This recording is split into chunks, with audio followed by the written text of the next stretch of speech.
Hi అందరికి ఈరోజు చాలా టేస్టీగా సింపుల్గా ఇన్స్టాంట్గా అయిపోయే వడల రెసిపీ చూసేద్దాం. ఇది చేయడానికి 20 మినిట్స్ చాలు.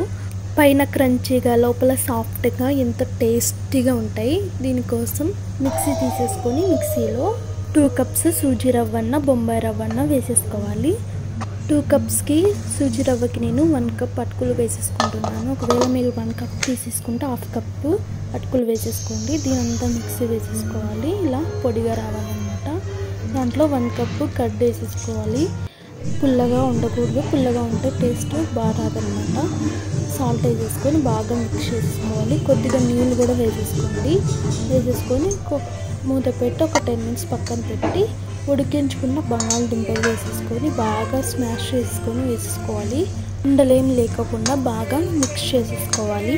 వడలు వేసేసుకోనికి మనకు బ్యాటర్ ఇలా మెత్తగా ఉండాలన్నమాట. తర్వాత సన్నగా కట్ చేసుకున్న ఆనియన్స్, సన్నగా కట్ చేసుకున్న గ్రీన్ చిల్లీ, కొద్దిగా కరివేపాకు వేసుకొని వంట సోడా వేసేసుకొని నూనె వేసేసుకొని బాగా మిక్స్ చేసుకోవాలి.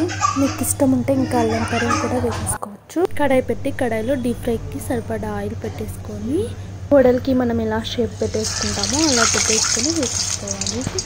ఓకేనా, ఇవి ఎర్రగా వచ్చినంత వరకు బాగా వేయించుకోవాలి. చూసారా, ఇలా రావాలి. అలా సందల వడల కన్నా ఇవి చాలా క్విక్గా టేస్టీగా ఉంటాయి, తొందరగా అయిపోతాయి అన్నమాట. పిల్లలు కూడా ఇవి చాలా ఇష్టంగా తింటారు. తప్పకుండా ట్రై చేయండి. ఇవి శనగకాయల చట్నీతో తింటే ఇంకా టేస్టీగా ఉంటాయి అన్నమాట. తప్పకుండా ట్రై చేసి మన ఛానల్ని సబ్స్క్రైబ్ చేసి కొంచెం సపోర్ట్ చేయండి. Please like and share, subscribe. Thank you.